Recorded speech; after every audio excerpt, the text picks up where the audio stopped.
No niin, eli kerrataan tosiaan nyt säännöt sen perusteella, mitä niinku SM-kisoissa ja joukkuekisoissa on ollut, niin kyllä niissä vähän silleen parantumisen varaa siinä tietämyksessä on ja sit kuitenkin kun kisataan, niin se vaikuttaa ihan usein sen lopputuloksenkin tietää ne säännöt ja mitä kannattaa tehdä missäkin tilanteessa ja sitten vaikka niinku kaikki ei kisaakaan. Siitä on sitten hyötyä kuitenkin sparratessa, että te pystytte sparraamaan sääntöjen mukaisesti. Niin sitten apua sitten kisaajille, että niillä on vastustajina sellaiset vastustajat, jotka tietää myös säännöt, että ne on vahingossa pisteitä. Ja ihan niinku, aloitetaan ihan tälleen alusta. Tässä nyt kaikki tehdään matsi lähtee pystystä. Otteluaika vaihtelee vyön arvon mukaan 5-10 minuuttia. Ja pisteillähän ei ole mitään väliä, jos saa toisen luovuttamaan. Voi olla häviöllä vaikka 50-0, jos toinen taputtaa, niin se oli siinä. Samoin ottelu on tuomarin päätöksellä loukkaantumiseen tai vistaukseen. Sitten kun otteluaika loppuu, sit on pisteillä vasta väliä. Ja käydään pisteet läpi nyt positio kerrallaan. Kaikki ne poikkeustilanteineen. Ja samalla edut on siis tämmönen toissijainen pistejärjestelmä, että silloin kun pisteet on tasan ja aika loppuu, sitten katsotaan kummalla on enemmän etuja. Ja etuja saa pääasiallisesti semmosesta, että melkein onnistuu jossain pistosuorituksessa tai melkein onnistuu lopetuksessa. Joo, katsotaan Jukka.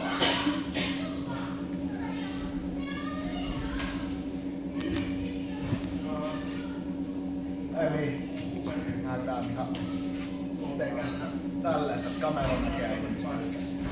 Eli ensin hyvä lähteä tästä alasviennistä. Eli mikä tahansa tällainen mun aloitteesta.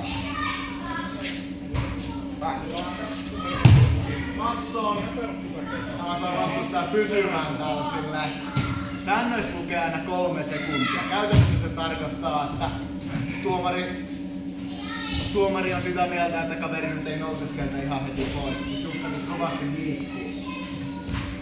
Tolleen yrittää nousta. Tuomari ei anna mulle pisteitä, niin mä saan sen kunnolla tästä pysymään maassa. Alas viennistä saa 2 pistettä. Sitten vähän yksityiskohtia. Tää on ehkä se tärkein, että ensinnäkin guardin vedosta ei saa pisteitä. Jos mä ite lähden täällä omasta vedin guardiin, Jukka ei saa mitään pisteitä. Jos mä haluan pelaa guardissa, tilanne on 0-0 edelleen. Ja tässä sitten poikkeus. Jos Jukka lähtee hakemaan alasvientiin, se saa vaikka mun jää jalasta kiinni. Nyt kun mä vedän guardiin, tää lasketaan Jukan alasvientiksi, koska muuten mä pystyisin välttämään kaikki alasvientit sillä, että mä vedän vaan guardiin. Siinä ei tarvitse olla. Joo, siis se riittää, että ottaa tosta alasta kiinni. 2 pistettä Jukalle. Periaatteessa riittää se, että se kerkee aloittamaan sen liikkeen. Vähän kerkee lähtee mun jalkaan päin ja vedän guardiin Jukalle 2 pistettä.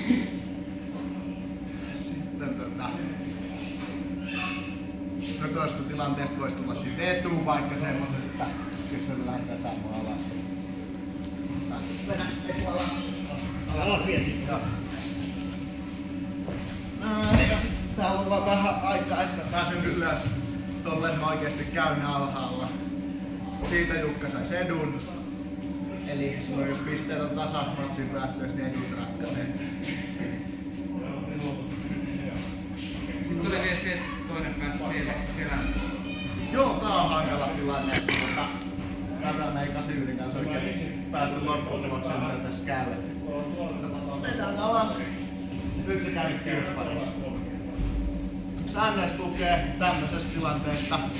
Mä saan pisteet, jos mä saan back clinchin. Ja tässä on mun mielestä ollut vähän kaikenlaisia tuomioita, että jos mä oon vaikka täällä, mä en välttämättä saa pisteitä. Että jos haluatte tästä positiivista pisteet tänne, täällä vähän kunnolla tämmönen kontrolli.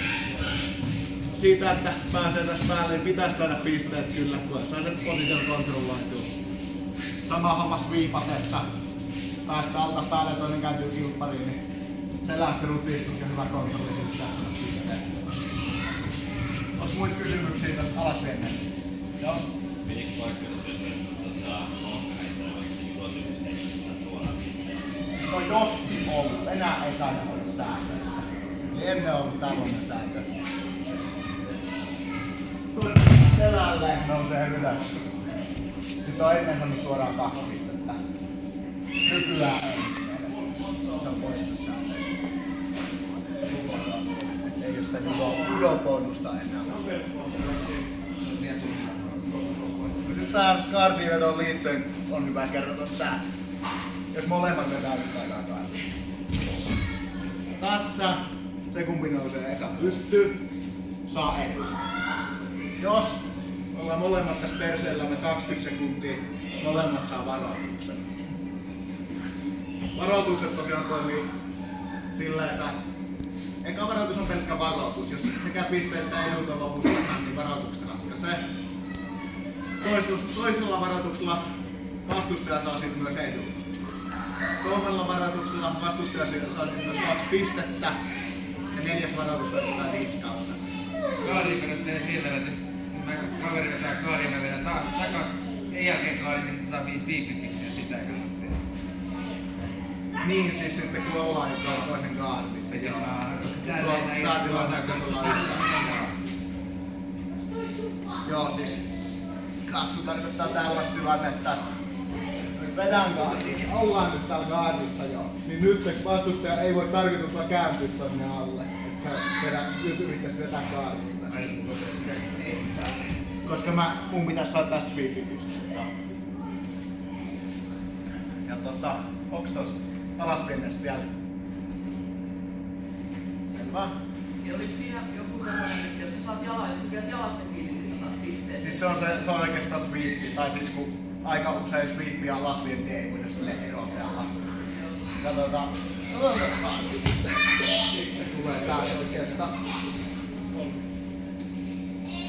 Sweepit, kaikki sellaiset, tää on tärkeä. Silloin kun mulla on mikä tahansa guardi, että mulla kontrolloin tosta jaloilla, pääsen tästä alta päälle. Voi olla niinku sivusidontaan guardiin tai siihen jo mainittuun kilppariin, jos mä saan tätä backlinkin oikeesti. Jos mä päädyn siihen päälle jotenkin tämmösen, mulla on vaikka tää toinen hukki ja täällä on kiipeämässä selkään. Mä en välttämättä erikseen saa siitä sweepipisteitä. Se pitää, jos päällä tämmönen selänvoimin kontrolli kiinni ja odotetaan, että sieltä Raino postitaan muuhultaan, että sait pisteitä. Semmonen yksityiskohta tää pätee myös alasvienteihin. Tää on mun mielestä äärimmäisen tyhmä sääntö.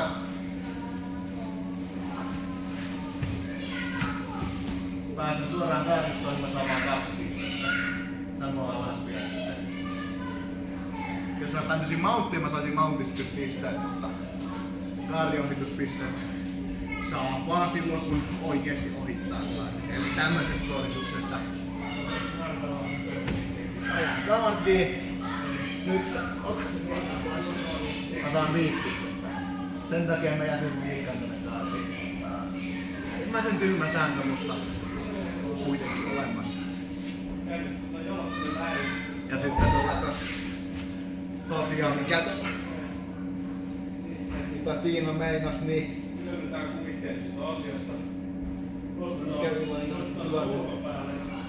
no siis tällainen tilanne vaikka enemmän ehkä sitting guardista lähtee ylös. Niin tällaisessa tilanteessa me nousemme jalan kanssa ylös. Tässä katsotaan, että mä oon joko sweeppaamassa tai tekemässä alasvientiä, sillä ei ole mitään väliä. Mutta jos mä muuten vaan nousen täältä ylös, niin nyt tää on pystypositio, nyt kaveri voi vetää kaartiin. Se on, että jos mä nousen jalan kanssa vaan tekemässä sweeppiä tai alasvientiä, siksi toinen ei voi mennä alas. Siis mä oon kuullut tosta semmosen tulkinnan, että se ei silleen oo mikään tommonen kontrollipositio, se riittää, että siinä ollaan pystyssä. Sitten vähän vaihtelee tuolta. Oliks tästä sweepeistä kysymyksiä? Siitä on pistettä.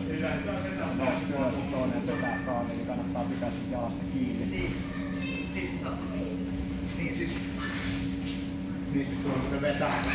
Se on ylös, sitten se vetää kaartiin, niin se saat pisteen. Niin siis nimenomaan tätä on meinasin. Siis jos mä päästän sen jalan irti, niin sit se on pystypositio ja toinen voi vetää. Joo, katsotaan sitten toi Karin ohitus tosiaan seuraavaksi. No mistä? Siis just sekin siellä alaskin, että jos tehdään silleen, että sä samalla momentumilla se toinen vetää alas, niin heität sen vaikka kyljelleen tai sitten joku butterfly-liike sinne toinen saa alas ja niin saa pisteitä. Siis milloin? Niin siis jos niin toinen vaikka lähtee ottaa sillelikin tai tulee hirveellä voimalle, että se pääsee tai surfaliikkeelle, kun saa sillelikin heitettyä sen niin jalkojen yli. No siis se riippuu miten se lähtee. Siis jos on tällainen tilanne, niin se on oikeastaan se gaardista. Ei kun et se lähtisi niin, mutta eikä se lähtisi niin kuin pystystä, että toinenhan no joo, on pystystiedon joo. Hirveellä voimalla, että sä saat pidettyä. Sieltä sitten tarvitaan sitten se on sweepi, niin Jukka saa alasvedon tästä edun ja mä saan 2 pistettä. Jos olisi tämmönen tilanne, että se katsotaan yhdeksi liikkeestä, ja tekee vaikka 2 jalkaa. Ja katsotaan, että mä teen sit vasta alas vielä ennen sweepiä. Niin Jukka ei saa tosta edes edun. Ja on tämmönen täsmennys. Ja siis tällainen. Tää voi olla se katsojallähän mä oon periaatteessa ihan eläin. Alta ylös. Mä laitan nyt Jukka sviippaamaan tässä samaan tien sitten.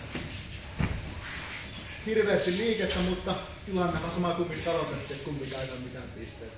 Ja saatan saa edun, kun mä liikin sweepiin. Joo, nyt se kaarti ohitus.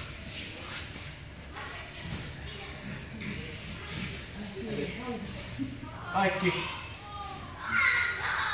aina kun mä oon kaardissa ja pääsen täältä sivusidontaan tai mounttiin, selkä ei riitä. Mä tiedän miten mä pääsin kaardin hytystiin, niin sitten kuitenkin sivusidontaan tai mountti oikeastaan. Saan kontrolli, että toinen ei liiku. Tää on varsinkin semmonen, tässä se 3 sekuntia ei päde ollenkaan. Toinen, jos tuolla hirveästi siltaa, tekee lantion äskettiä. Tässä saa pitää monta 10 sekuntia ennen kuin tulee mitään pisteitä. 3 pistettä. On ehkä tärkeimmät pisteet koko matsissa. Jos nää saa, niin se on aika turvallista jo. Tosi hankala saada. Ja tosiaan näitä ei saa, jos mä pääsen tähän sivusidontaan. Nämä on pelkästään sitä kaardin ohituksesta, mutta pitää olla jossain vaiheessa ollut siellä kaardissa ja päässyt tähän sivusidontaan. Ja se loppupositiolla nyt ei ole sillä väliä, että voi tulla myös tänne mounttiin suoraan. Tästä mä saan myös ne ohituspisteet ja mä saan myös mounttipisteet. Nyt on 4 pistettä. Sitten, mikä usein käy, näin ohittaa, toinen kääntyy kilppariin. Mä saan tästä edun. Sen jälkeen kun mä saan edun, mä en oikeastaan enää voi saada sitä ohituspistettä, koska nyt ollaan kilpparissa.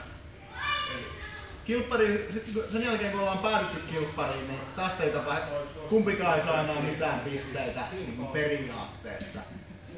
Et jos mä työnnän ton käden tonne Jukkalle. Ei ollut sweepeillä lähtenyt kaardista. Yleensä. Jos Jukka saa just jalasta kiinni kanssa.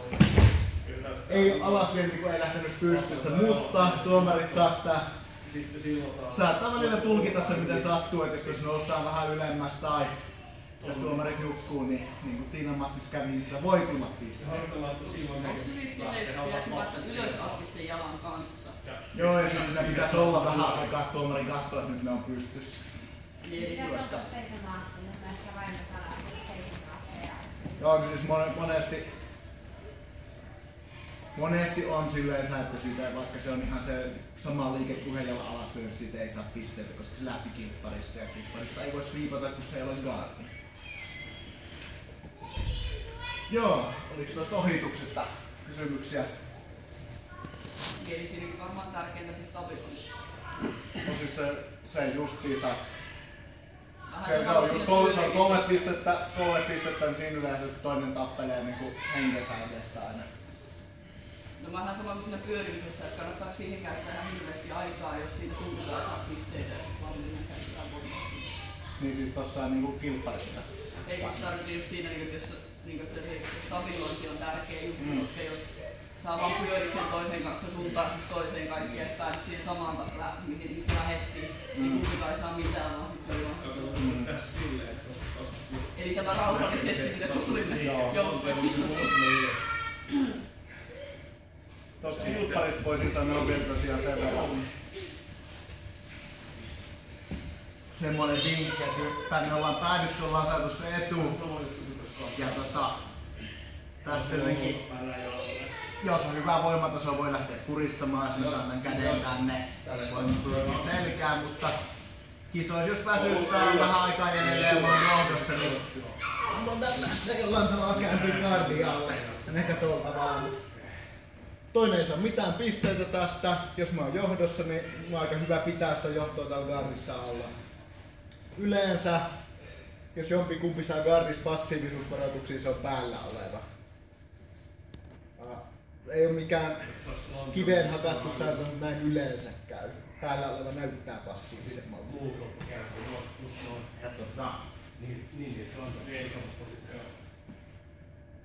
Ohitukset sitten on nämä kontrollipostit. No mounttivakin tässä. Näissä nyt ei ollut mitään sen leikkileikkiä. Mountti. Molemmat otas. Polvien pitää olla maassa, mun mielestä kumpikaan ei saa olla ilmassa. Kun pitää olla oikein päin. Tästä mä en tiedä. No, Tiina yritti. Tästä ei saa pisteitä. Lukkopaini saa kyllä, mutta veis ei. Mulla voi olla toinen käsi täällä nipussa tai tapa niinku tälleen. Molempia ei. Tästä saa vielä pisteitä. Entä sitten muuten side-mount, jos sulla olisi se jalka sinne, sä oot silleen niin. Mun mielestä tästä saa pisteitä, ainakin jos on polvet tossa. Niin sillä mä esimerkiksi jalkaa. No ihan varma, se sääntökirjassa on joku tämmönen esimerkki, että tästä saa pisteitä, niin muistan, että oliko se polveessa maassa. Koska mun mielestä on paljon stabiilimpi, että sä rupeat suunnoimaan sieltä vielä alas. Joo, mutta täältä ei mistä. No sitten tämähän on periaatteessa myös mountti, että toinen on mahallaan. Tää on mountti. Täällä tapahtuu harjoittamista. Mulla ei tarvitse olla kukkeen sisässä.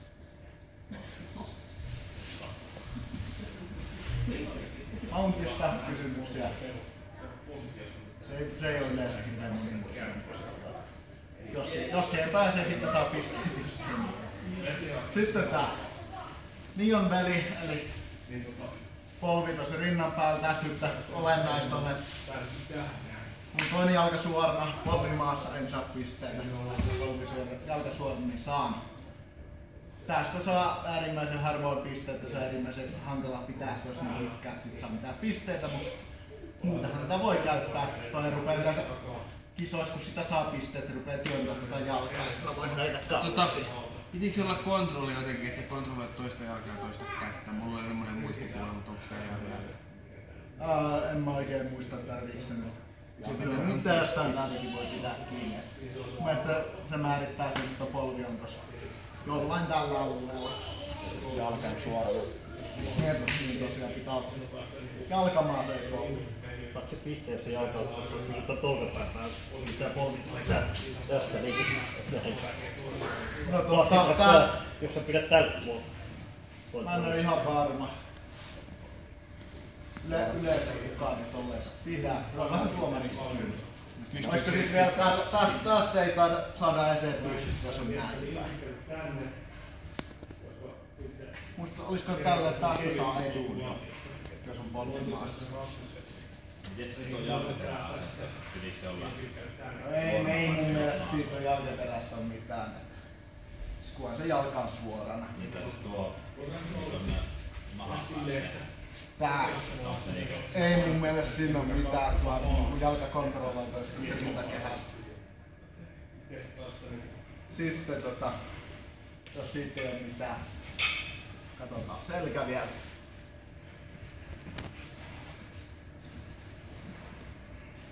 Selässä sääntöjen mukaan oikeastaan mun käsien positiolla ei mitään väliä. Yleensä kannattaa pitää tälleen. Joko turvavyö tai käsi kaulalla.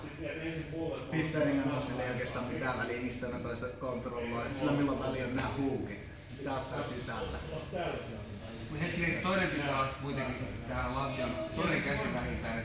Ja sulla on molemmat kädet täällä niin kaulan yllä. Ei, sillä ei oo mun mielestä mitään väliä ikinä ollut, missä ne kädet varsinaisesti on. Ne on nää huukit. Onko siinä joku aika niissä huukeissa? No siis se on se sama teoreettinen 3 sekunnin käytännössä silleen. No siis selästä silloin kun sä saat huukit, niin se oikeesti on se 3 sekuntia, koska toinen ei pysty hirveän vakuuttavasti silleen liikkumaan siinä, että ne olisi lähtemässä pois. Että ei näytä semmoista taistelua. Yleensä sit saa se aika pisteitä aika nopeasti. Ja jalkoja ei saa ristiä. Joo, tästä saa edun. Jostain tästäkin taitaa saada edun. Jos saa toisen huukin, tästäkin pitäisi saada etu. No itse asiassa mä en ole varma saako jalkojen ristimisteen etua, että tässä on se nilkkaluton mahdollisuus. Toisella jalalla saa helposti. Tästä ei saa. Tästä taitaa saada edun, jos mä saan tekemään.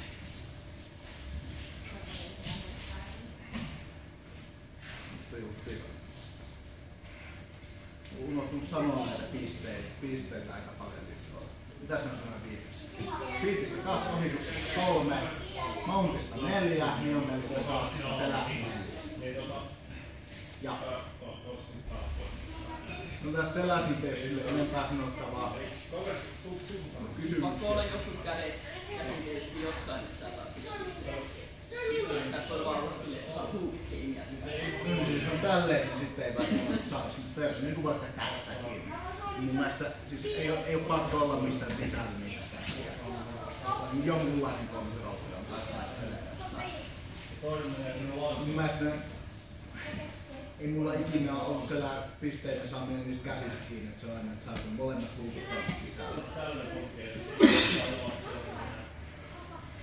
Sitten jos ei tos toimi siis pisteistä vielä tosiaan tää huomio, että nehän tosiaan, se on se 3 sekuntia, tai se kontrolli mikä tää saa ennen kuin saa niitä pisteitä, niin tosiaan lasketaan yhteen. Eli jos mä oon täällä ohittamassa, taisin tänne sivuun ja ennen kuin mä pidän sitä kontrollia, mä tunkisin tän mounttiin.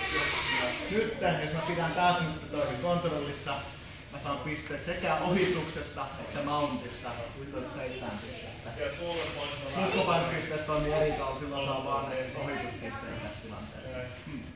Miten sillä, jos mä vetän vaikka kaadia, että kaveri saa jonkun kuristuksen tälleen? Onko se siitä, että mä pääsen kuristuksesta pois, niin sitten se 3 sekuntia saa laskea? Joo, mä ohitan on kuristus kiinni. En saa pisteitä tästä. Sitten tässä kontrollia tän jälkeen. Mä saisin tän irti ja nyt te Jukka sit sweepaa. Sitten mä saan vaan sen edun tosta.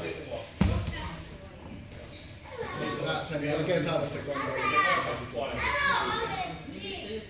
Niitä etuja saa sun pääsee irti jostain lopetuksesta tai... Ei vaan siis... Niin on siis silloin kun sä yrität lopettaa, toinen pääsee siitä. Eli no edut siis... Etuja saa silloin kun melkein onnistuu jossain, vaikka melkein pääsee kaarista ohi, niin palauttaa tai jos viippaa ja toinen kerättää takaisin. Sitten myös näistä lopetusyrityksistä. Vaikka tälleen tukalla käsi suorana selvästi. Se pääsee sitten, saa se vaikka vedettyä tuolta pois. Mä saan tuosta yleensä sitten edun. Jos se olisi tälleen, sulla on vaikka omasta kaulisesta. Mä oon käsin tälleen kaksinkerroin tää, joten mitään käsin on vaarat sulle käsi, jos sulla on. Tästä mä en saa itse. Mulla se kokemus, että pitää olla oikeesti tosi lähellä se lopetus ja nyt siitä saa aina edun, että se ei tuu ihan samasta yritystä.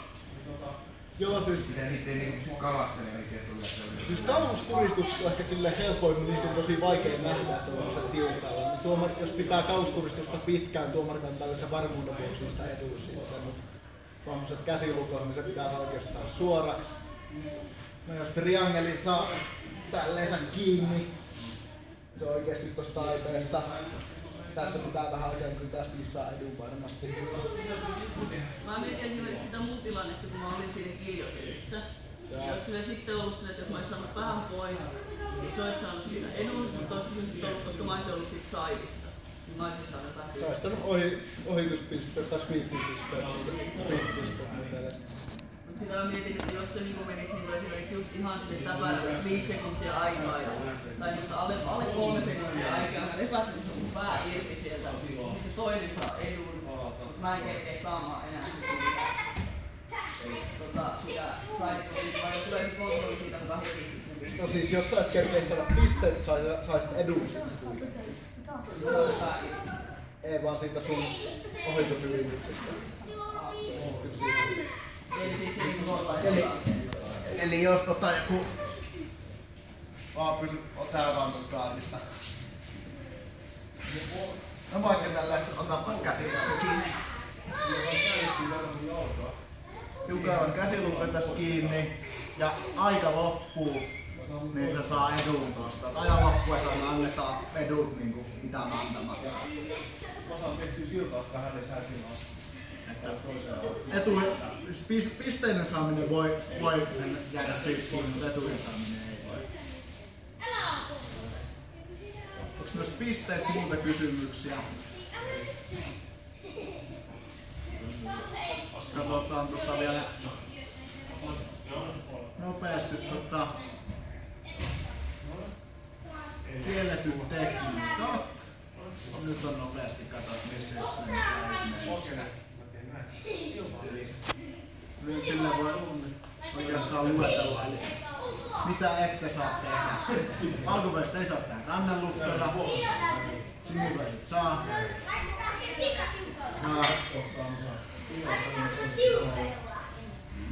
Jalkalukkoja on yksi ainut sallittu valkoisin ja violettiväisillä suora nilkkalukko.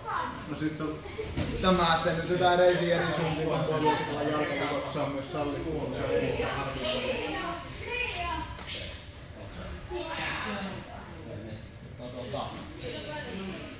Ehkä kannattaa keskittyä tuon suoraan nilkkalukkoon. Täältä kaartista. Eli tää nyt on semmonen, jos joku haluaa tehdä näitä jalkalukkoja, niin sitten pitää opetella nämä säännöt, mitkä on silleen hankalat, että jossain vaiheessa, jos jostain tuli diskaus, oli siitä, että jengi rupesi tekemään, että suoraan nilkkalukkoa vähän. Eli suoraan nilkkalukossa mä vaan jalan painalaa. Ja tässä, sillä ei ole väliä sääntöjen kannalta, tuoks mä se tänne kainaloon. Mun pitää kääntyä tänne jalan suuntaan näin. Jos mä käännyn toiseen suuntaan, se tulkitaan silleen, että mä kierrän tätä polvea. Siitä tästä kiertämistä ei ole suoraan diskaus edelleen. Ja sitten se ei vielä riitä, että mä käännyn oikeaan suuntaan. Tää olisi tosi kiva, että mä pystyn jalalla pitää kaverin tuossa paikoillaan näin. Mutta tästä tulee diskaus. Liikutaan tän mun jalan ton keskilinjan yli kokonaan näin. Tästä on lievennetty. Jos mun jalka menee tällä osittain keskilinjan yli, se ei oo kokonaan, vaikka varpaat menee tosta. Tästä mä saan vaan varoituksen. Jos menee kokonaan yli, niin tulee diskaus. Ja missään kohtaa en saa kääntää niin polven ton sisäänpäin. Tää on semmoista tiedettä tää suoran nilkkalukon tekeminen nykyään. Jos tää suunnitkaan, niin kyllä pystyy tekemään sääntöjen puitteissakin. Eli kannen jalan puolella. Kannella ja sillä kädellä. Mikä muu? Joo, on muu. Eikö kielletyistä tekniikoista kysymyksiä? Tässä on mitään merkitystä, että kaveri työntää tämän jalan, jos se tuossa tähän. Niin työntää se tänne. No jos jos tuomari ajattelee, että sä teit sen tarkoituksella, että sä yritit saada mut piskattuksen, niin sä voit piskata sut siitä. Jos se katsoo, että sä olit tekemässä jotain ihan muuta liikettä, niin se antaa sulle vaan varoituksen, niin mä saan jatkaa tätä lukua. Sehän mitä sit kävi siinä... kokonaan läpi sinne, että se tulee tuolta toisella puolella. Olikohan se muuten... Siis on kuitenkin tuossa luukkopaini SM:ssä, niin se oli joku vastaava tilanne, että kaveri käänsi itse jalan tonne väärään suuntaan, mutta sitten kun siinä välissä haettiin jotain muuta lukkoa sitten, sit se vaihtoi takaisin tähän lukkoon. Tuomari tulkitsikin, että nyt se on tässä lukottajan omaa syy, että ollaan laittomassa asennossa ja sitten tuli vastaus. Tuo on vaikeita tehdä. Näissäkin siis silleen, jos mä ymmärsin, siinä missä asiassa tapahtui niin, että toinen taputti siitä. Joo, siis se... Diskausta ei yleensä tule, jos siihen ei taputa. Jos on vähän aikaa käydään, niin sitten jos toinen kerkeä taputtaa siihen. Tuossa kannattaa varmaan olla enemmän silleen turvallisuussyistä pitäisi olla. Sitten vielä muuta. Mitä? Oli sama kaari. Siis ihan sama mistä se lukon tekee, se nouset ylös. Sama juttu tästä. Tää on ehkä vielä tärkeämpi, että tässähän mä helpommin haluan tuoda sen tonne, mä sais viime. Tää pitää niinku ton kaverin keskilinjan tällä puolella vaikka tossa. Mutta eikö se just ole, että ton toisen jalan päässä saa tulla tai siis silleen? Niin siis, joo, sisempi saa tulla tänne ulos kyllä. Tälleen pitää tehdä. Ulkopuolesti alkaa ei saa tulla sisään. Sisemmä saa tulla ulos.